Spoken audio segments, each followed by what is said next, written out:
We take a closer look today at two of the world's most populous countries, India and China. China has claimed the top spot since the 1950s, but India is forecast to finally overtake China's population. They are both neck and neck at 1.4 billion citizens.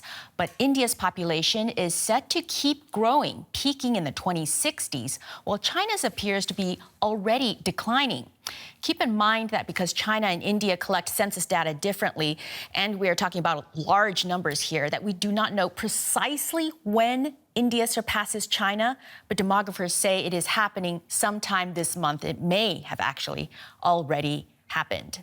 Now, despite India surpassing China's numbers, both countries have the daunting task of a growing elderly population that their economies will need to take care of.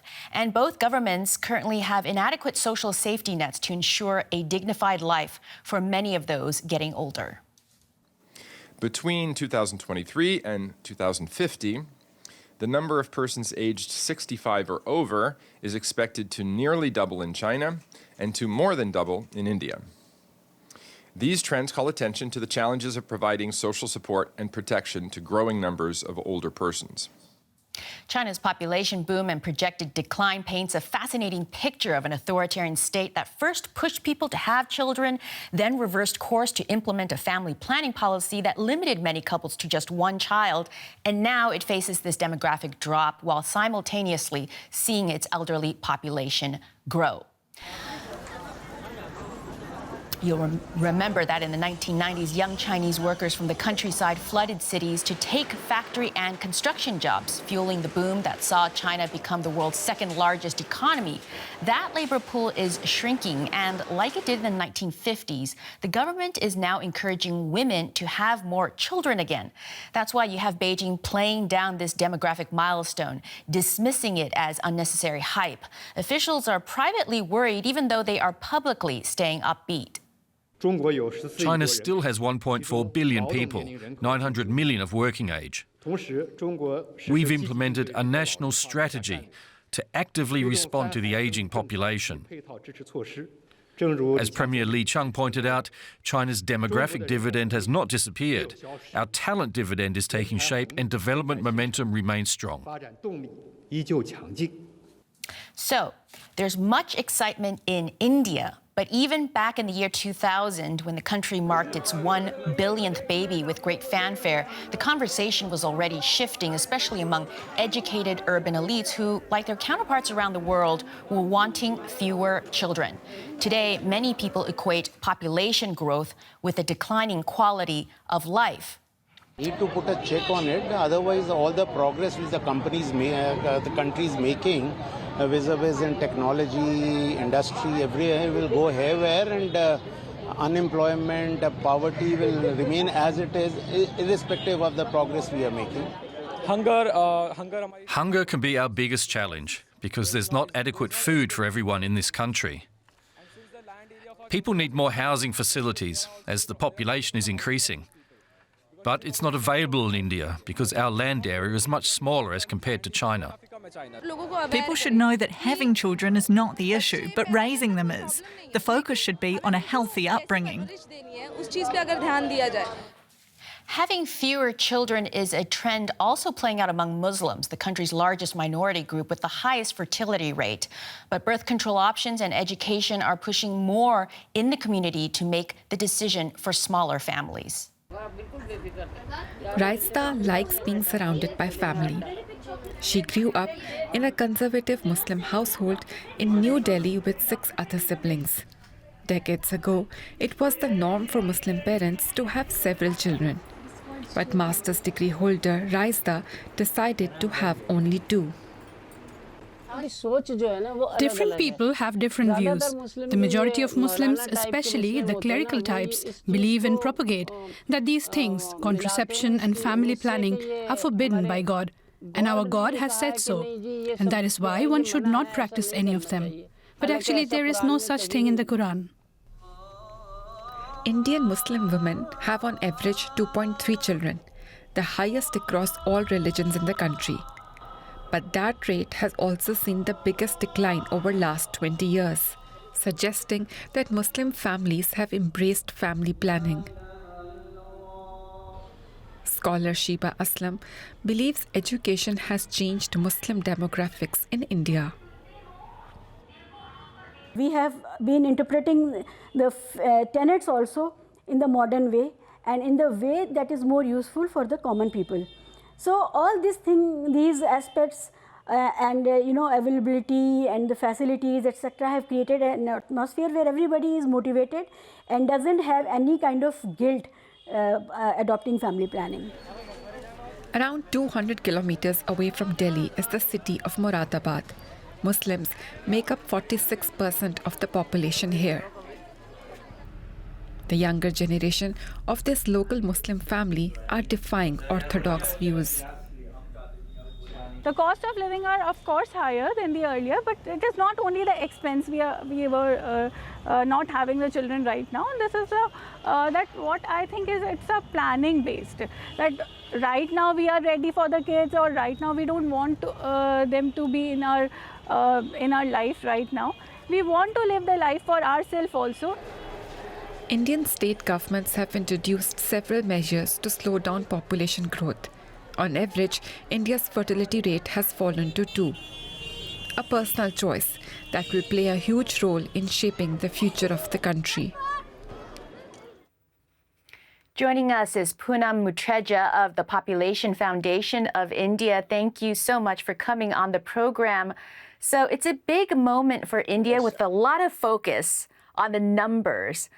But population growth either makes people nervous due to questions about sustaining a good quality of life for so many, or economists get excited about the future labor pool.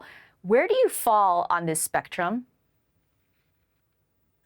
Actually, India falls on the second spectrum because India has a huge young population. We have 350 million people who are below the age 25. So there is an excitement about the prospect of economic growth accelerated with the potential of what economists and demographers call population dividend. So that is where India right now is, because our population is going to continue to grow for some time because we have a young population. And number two, we have 25 years of a window of opportunity to skill up people and have people not only contribute to economic growth in India, but globally, because fertility is declining at an alarming rate in large number of countries, China, Japan, Korea, and so on. You talk about this opportunity, these 25 years. So what is the policy suggestion you'd give the Indian government? What's the number one policy suggestion when it comes to handling its new status as the world's most populous country? So without losing any time, we need to start skilling up people. We need higher education, better quality higher education, which is combined with skill development in areas where there are economic growth opportunities. And second, women's empowerment, because unless you invest in women and they have the agency to decide how many children they have and not marry early and go on to participating in the economy, only then will India really become a developed country. And no country in the world has yet been able to achieve without equal participation of women to the GDP growth and greater empowerment of women. Those are the two big things for India, and opportunities for women too. Right. And so is that trending in the right direction? Because sometimes you see in the news setbacks for women's equality in India. But are we seeing that it's trending in the right direction in terms of women in the workforce, women in control of their reproductive capabilities? No, that's an area we need to do a lot more. But the real issue here is that the girls and women in India, their aspirations have changed, even because they've seen how the better half lives. And so while the government may not have invested so much in women's empowerment, it is the girls' own aspirations that are leading them to take a call on marrying late, educating more, etc. So are there any lessons that can be drawn from China's demographic experience for India to learn from, whether these are mistakes made or good Beijing policy? The good policy made by Beijing was that they invested in education and health much before they brought in their one-child policy, which was a wrong policy, which India must learn from what not to do. So what we really need to do is learn from China that India did well by not having any undemocratic process like the one child put in place. Our fertility has declined without any coercive measures. So we are doing the right thing. Not only we have to learn, but other countries like Africa too have to learn that by investing in development, you can achieve a stable fertility decline and not have the problems China's having. China's second problem is that they suddenly have a very huge decline in their young population and a huge increase in their aged. And India will not meet the same fate in absolutely suddenly. We will do this steadily and perhaps slower than China, but we will do it steadily, and the balance between the young and the elderly will remain.